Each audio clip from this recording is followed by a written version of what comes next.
उपासक की अंतर्दृष्टि कब आती है?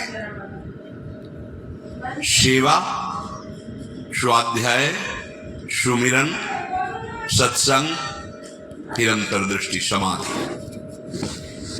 जो सेवा में प्रमादी है, भगवत सेवा, गुरु सेवा, समाज सेवा, वो किसी मार्ग का पथिक नहीं है, किसी मार्ग का पथिक नहीं। बड़े बड़े महापुरुष जो ब्रह्मबोध हो गए या भगवत तत्व में स्थित हो गए, उनको भी इस भगवत स्वरूप समाज की सेवा करनी ही पड़ेगी। शरीर में जब तक हमारे बल है तब तक हमें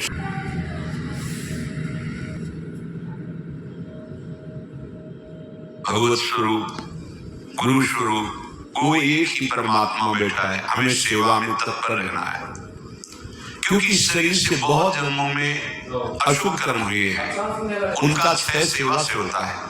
प्रगट शरीर से जो हम सेवा करते हैं, इसका प्रभाव मन पर पड़ता है। जो हम क्रियाएं करते हैं, उनका प्रभाव मन पर पड़ता है। यदि अशुभ क्रियाएं हैं तो मन गंदा संकल्प करने वाला मलिन होता चला जाएगा। शुभ क्रियाएं हैं थोड़ा पवित्र होता है, लेकिन आपकी शुभ अशुभ दोनों से परे क्रियाएं भगवत स्वरूप, तो आपका मन भगवत स्वरूप हो जाएगा। तब अंतर्दृष्टि खुलती है, एक एक इंद्रिय परम पावन हो जाती है। ये 7 बातें पूज्य श्री राधा बाबा आदेश कर रहे हैं अंतर्दृष्टि खोलने के लिए। साधक प्राणों की बाजी लगा करके ही इनका कभी उल्लंघन न करे तो 4 अनर्थों का अपने आप नाश हो जाता है, आगे बढ़ना आएगा। प्रेम ही अंतर्दृष्टि है। प्रेम नेत्र, हरिवंश नेत्र, हीर के नयन निहार, अंतर्दृष्टि, ये एक ही शब्द के बहुत से पर्यायवाची हैं। प्रेम नेत्र कहने प्रेम न बाड़ी नीपजे, प्रेम न हाट बिकाए, राजा प्रजा जेहि रुचे, शीस दे ले जाए। समझो, प्रेम ये बाजारू वस्तु नहीं कि खरीद लोगे पैसा देके। प्रेम ऐसा नहीं कि खेती बाड़ी आप मेहनत करके इसे उपजा लोगे, नहीं। बोले चाहे राजा हो या प्रजा हो, जिसे भी प्रेम चाहिए शीश दे ले जाए। नारायण अति कठिन है, हरि मिलन की बाट, या में पग पीछे धरे, प्रथम शीश दे काट। प्रथम शीश दे काट, शीश दे ले जाए, इसका क्या भाव होता है? अहम का समर्पण, बिका हुआ मैं हूं, मेरी कोई इच्छा नहीं, मेरी कोई चाह नहीं, अब जो कहें करें हम सोई, जैसा वो करते हैं जो प्यारो करे सोई मन भावे। बात हो गई। प्रेम नेत्र खुलने का अधिकारी हो गया। ये अहम ही तो नचा रहा है। ये कभी वैराग्य में बैठा लेगा, कभी तपस्या में, कभी भोगों में, कभी प्रमाद में। इसके अनुसार थोड़ी भूमिकाएं बनती हैं भक्ति की या ज्ञान की। आचार्य वाणी, गुरु वाणी, उनकी आज्ञा अनुसार चलने पर हृदय में भूमिकाएं जागृत होती रहती है। ये अहंकारी देहाभिमानी सुधरना ही नहीं चाहता, मनमानी आचरण करना चाहता है। मनमानी आचरणों से ही तो आज तक हम विमुख रहे, सुख से, शांति से, भगवदानंद से। दुख और अशांति, क्लेश और बंधन बार बार यही मन और बुद्धि तो दे रहे हैं। बिल्कुल सत्य बात कह रहा हूं, इसे केवल सुनना ही मत समझ लेना। पूज्य राधा बाबा के वचन, ये 7 आए बिना तुम चाहे प्रेम के प्रवचन कर लो, चाहे सुन लो, प्रेम तुम्हारे हृदय में जागृत नहीं होगा, अंतर्दृष्टि नहीं खुलेगी। श्रीपाद कह रहे हैं अंतर्दृष्टि पश्य वृंदावनस्य, अंतर्दृष्टि से वृंदावन का दर्शन होता है। हमारी देखो बाहर नेत्र तो है पर त्रिगुणात्मिका माया के हैं। स्त्री दिखाई देती है, पुरुष दिखाई देता है, जड़ दिखाई देता है, चैतन्य दिखाई देता है, अच्छा दिखाई देता है, बुरा दिखाई, कुछ नहीं। यहाँ सब चिदानंद बपू प्रियाजू की सहचरियां और दिव्य एक पत्ते की कांति के बराबर ही महामहिम वैकुंठ नहीं है। ये वृंदावन है। वृंदावन द्युति पत्र की उपमा को कछु नाही, कोटि कोटि वैकुंठ होते सम कहे न जाए। क्यों कि एक एक पत्र और फूल में मेरी लाडली रूह का प्रतिबिंब पड़ता है। पत्र प्रसून बीच प्रतिबिंब ही नक्सिक प्रिया जनावे। कहाँ वैकुंठ में वो सुख तो सखाओं को भी अच्छा नहीं लगा वैकुंठ का। फिर नित्य प्रिया प्रीतम की अंग शिवी सहचरी भावन। तो वृंदावन अंतर्दृष्टि पश्य। जब तक भगवत साक्षात्कार नहीं हो जाता तब तक बहुत सावधान।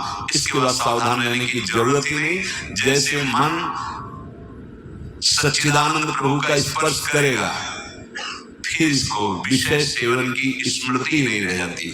उसे उपरति अवस्था कहते हैं। एक होती त्याग अवस्था है, साधक करता है। विषयों के प्रति आकर्षण है पर भोगूंगा नहीं क्योंकि मुझे भगवत प्राप्ति करनी है। दूसरी होती है वैराग्य अवस्था। भोगों का सानिध्य है, ये भी जानते हैं कि हाँ ये भोगने में मन बुद्धि कहते हैं कि सुखद है, पर नहीं, राग रहित हो रहा है।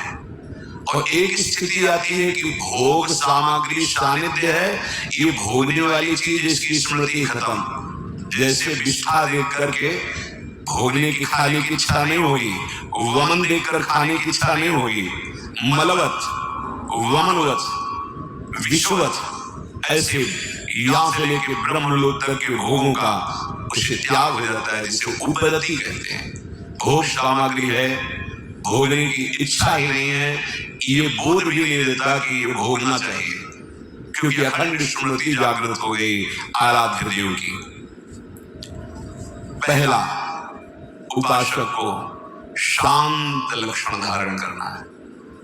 काम आ रहा है, क्रोध आ रहा है, कोई गाली दे रहा है, विक्षेप हो रहा है, प्रतिकूलता आ रही, अपमान, अनुकूलता आ रही, सम्मान। शांत का मतलब ना हर्ष न शोक, गंभीर, अंदर से गंभीर शांत।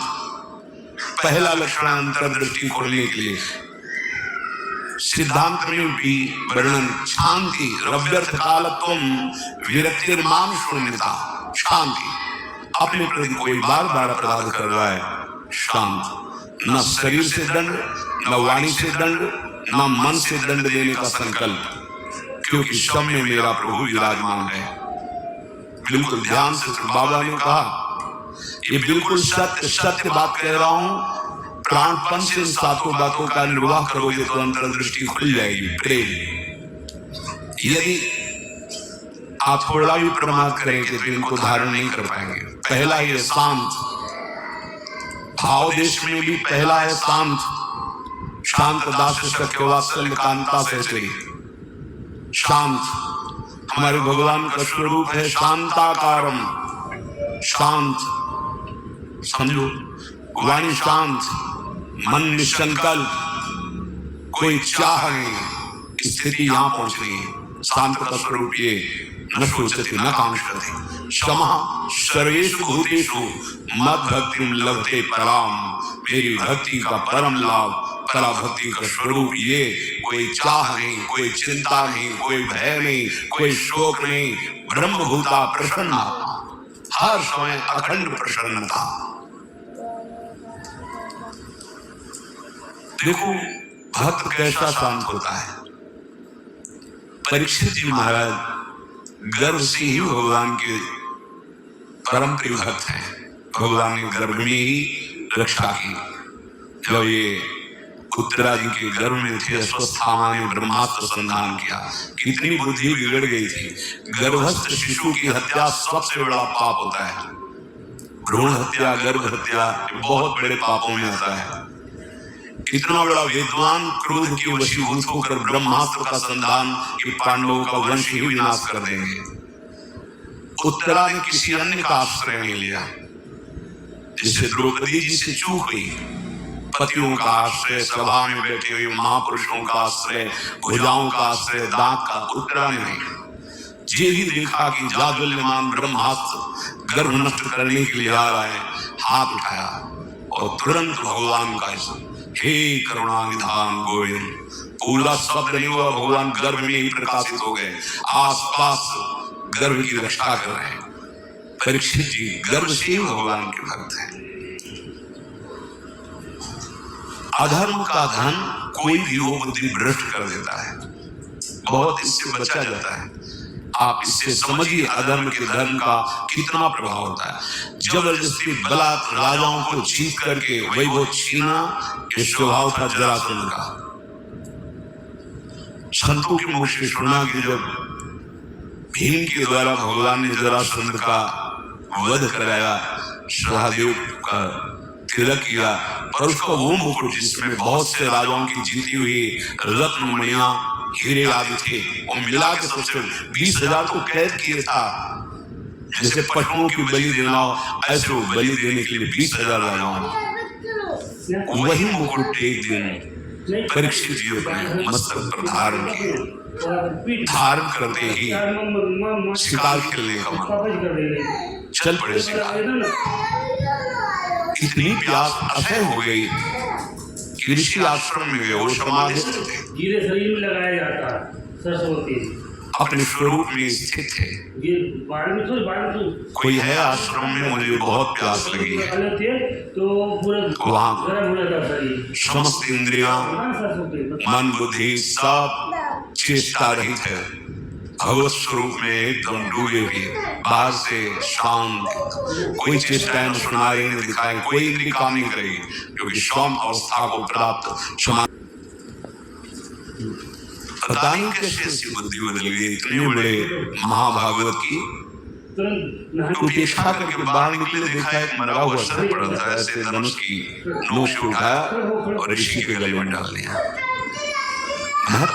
साधु का उपहास या इस तरह की चेष्टाएं, उनको इसका भी पता नहीं चला। तो शांत स्वरूप में स्थित है। कुछ ब्रह्म ऋषि कुमार देखे कि राजा परीक्षित अंदर गए थे, बाहर गए तो कोई बात ही क्या, वहां गए तो देखा समाधि थे, उनके गले में मरा हुआ था। तो ऋषि कुमार दौड़ते ही श्रृंगी ऋषि जहां स्नान कर रहे थे, इसने मरा हुआ सर्प मेरे पिता के गले में डालकर एक ब्रह्म ऋषि का अपमान किया। मैं श्राप देता हूँ, आज के 7वें दिन तक्षक सर्प इसे डसेगा और कोई त्रिभुवन में नहीं बचा पाएगा। ऐसा है। और दौड़ करके आए पिता के गले में, जब वो बहुत देर लिपट के हुए, धीरे धीरे मृत्यु बाहर आई। क्या हुआ, क्यों रो रहे हो? उनका ये परीक्षित आए हुए थे और आपके गले में मरा हुआ सर्प डाला, आपका अपमान किया। नहीं नहीं, देखो इसमें क्या अपमान होता है? गलती तो हमसे हुई। राजा भगवान का स्वरूप होता है, वो आए थे आश्रम में, अर्घपाद आदि देते, उनको जल पिलाते, उनकी सेवा करते, वो हमारी संपूर्ण प्रजा का शासन करते हैं, सेवा करते हैं, रक्षा करते हैं। हमसे गलती हो गई, रोना नहीं चाहिए। तो किसी ऋषि कुमार ने कहा रोए ही नहीं है, इन्होंने साप भी दे दिया है। नहीं नहीं, निरपराध राजा को साप कैसे दे दिया? क्या साप? 7 दिन में तक्षक काटे, गजब कर दिया तुमने। अरे हमसे पूछ तो लेते, अभी ब्रह्म वाक्य हैं, इतने बड़े ब्रह्म ऋषि वो भी नहीं काट सकते। अपने शिष्यों को भेजा जाओ और परीक्षित को सूचना दे दो, कोई उपाय कर लो अपने परम कल्याण का। 7 दिन में तक्षक सर्प आएगा और डसेगा। यही जाके वहां परीक्षित ने मुकुट उतार के, ये क्या मेरे से, ये क्या हो गया? मुझे दंड मिलना चाहिए। बहुत पश्चाताप करे, ऐसा उपहास कैसे कर दिया, ऐसा अपराध कैसे कर दिया। इतने में कोशिश पहुंची और कहा महाराज, आपने जो गले में सर्प डाला, बालक होने के कारण श्रृंगी ऋषि ने आपको श्राप दे दिया है। निश्चित आपको 7वें दिन महाभयंकर विषधारी तक्षक आएगा और डसेगा, आपको कोई नहीं बचा सकता। आप उपाय कर लीजिए भगवत प्राप्ति का। बहुत हृदय शीतल हुआ, वर्णन है, एकदम हृदय में शीतलता हुई, प्राश्चित हो गया। तत्काल सर्वस्व का त्याग, सम्राट पद पर जन्मेजय का तिलक और गंगा के किनारे का। 7 दिन तक भगवान सुखदेव जी के द्वारा गाई हुई भगवत चर्चा श्रवण की और बीच में प्रार्थना की थी कि भगवान आप चिंता मत कीजिए, ये भूख और प्यास मुझे अब परास्त नहीं कर सकती। जिस प्यास से पीड़ित होकर के हमने गले में सर्प डाला था, आज उसी प्यास को मैं पराजित कर रहा हूं आपके श्रीमुख से सुनी हुई भगवत वचन। विचार करो, इतने बड़ा श्राप सुनने के बाद उनके हृदय में कोई शोक नहीं, शांत हृदय, 7 दिन कुछ खा पी नहीं रहे, शांत हृदय। भक्त का हृदय शांत होता है। उनके गले में सर्प डाला हुआ शांत नहीं हुए, कोई बात नहीं। अगर हम भगवत दर्शन करना चाहते हैं, महासुख में निमग्न होना चाहते हैं, दुख मिटाना चाहते हैं, तो शांत होना स्वभाव में लाएं। अशांत स्वभाव नहीं, अशांत सुखता सुखम। अशांति अगर हृदय में होगी तो बहुत पाप बन जाएंगे, कड़ुआ बोलोगे, गंदे आचरण बन जाएंगे, हिंसा आदि दोष भी उत्पन्न हो सकते हैं। इसलिए पहला अंतर्दृष्टि खोलने के लिए शांत, हमारा भाव भी पहला शांत भाव। ये मार्ग का पथिक भी शांत मार्ग का पथिक है। शांत शब्द को पकड़ो, अशांति अंदर के भीतर से किसी द्वंद्व में तुम्हें अशांत नहीं होना है। वो तभी हो सकता है जब आप लक्ष्य बना लिया है। शांत। दूसरा है आराध्य देव के भजन के सिवा कोई भी एक क्षण व्यर्थ न जाने पाए। अव्यर्थ कालत्वम, कबहू काल वृथा नहीं जाए। सेवक जी महाराज पकड़ो अंतर्दृष्टि प्राप्त महापुरुष ही जीवन मुक्त कहा जाता है। पकड़ो, कोई भी क्षण भजन के बिना न जाए। शरीर की सेवा हो रही और अंदर ही अंदर नाम जब चल रहा है, प्रभु की लीला रस से भरे हुए पद गुनगुनाना। कितना सहज सरल भगवदानंद प्रदान करने का हमें साधन मिल गया गुरु कृपा से। सेवक शरण सदा रहे, अनत नहीं विश्राम। कहवाणी हरिवंश की, कह हरिवंश के नाम। या तो नाम मंत्र चल रहा है और या वाणी गुनगुना रहे हैं। एक क्षण भी न जाए। देखो, प्रयास करो। गुरु कृपा बल में ऐसी सामर्थ्य है, अहंकार में नहीं। एक क्षण भी भजन के बिना ना जाए। अंतर्दृष्टि कभी खुले। तीसरा, ये विश्वास कर लो, संसार के किसी भी भोग में सुख नहीं है। कभी तुम्हें तृप्ति नहीं मिल सकती, क्योंकि है ही नहीं। ये भूत के लड्डू हैं, चाहे जितना खा लो पेट नहीं भरेगा, और ना खाओ तो ललचाते रहो। इसलिए तुम्हारा ललचाना ना हो, नाम जप करो। ये विश्वास करो महापुरुषों के वचनों से, भोगों में सुख नहीं है। कितना भोगोगे? महाराज ने अपने शरीर से तो यौवन अवस्था का भोग किया ही, अपने पुत्र की यौवन अवस्था लेकर फिर भी तृप्ति नहीं हुई। तब उन्होंने कहा, संपूर्ण संसार के सब भोग भगवत विमुख व्यक्ति एक को दे दिए जाए तो भी तृप्त नहीं हो सकता, क्योंकि नहीं है। कल किसी ने प्रश्न किया था, ऐसा ऐसा उन्होंने सैकड़ों ऐसा सब किया, तो उन्होंने कहा, ईमानदारी से बताना, वृंदावन में बैठो, क्या तुम्हारी तृप्ति हुई? क्या सुख हुआ? तो चिल्ला के रो के बोला, नहीं होगी। निश्चितम दवामि तेन अन्यथा वचांसि। गोस्वामी मैं झूठ नहीं बोल रहा, सत्य कह रहा हूँ। हरि भजन, बिना भजन के तुम्हारी इंद्रियां, तुम्हारा मन, तुम्हारा हृदय शीतल हो ही नहीं सकता, विश्राम पा ही नहीं सकता। ये जलाती रहेंगी कामनाएं, तृष्णा, वासनाएं। इसलिए पहले समझ लो, गुरुजनों के वचन मान लेने से निकल जाओगे।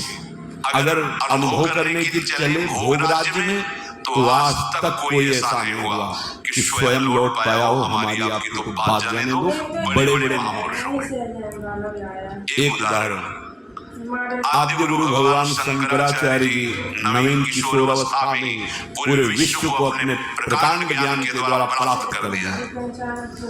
जब तीर्थराज प्रयाग पहुंचे, पूरे सन्यासियों का साथ में दल होता, मंडली होती। आगे भगवान शंकर साक्षात शंकराचार्य, शंकरम शंकराचार्य, ज्ञान का विशुद्ध स्वरूप तेजों में दृष्टि पड़ते ही चरणों में झुक जाए, ऐसा तेज। मंडन मिश्र नाम के एक बड़े विद्वान थे। भगवान शंकराचार्य ने उनसे कहा, सत्य को स्वीकार करो या तर्क को स्वीकार करो या तर्क। उन्होंने तर्क स्वीकार किया, पर ज्ञान समुद्र भगवान शंकर से कौन जीत सकता है, प्राप्त कर दिया। उनकी पत्नी बहुत विवेकवान बुद्धिमान थी, आई और प्रणाम किया और कहा, प्रभु आप संपूर्ण विजय अभी नहीं प्राप्त किए, अर्धांग तो अभी बचा हुआ मैं हूं, मेरे प्रश्न का उत्तर दे दो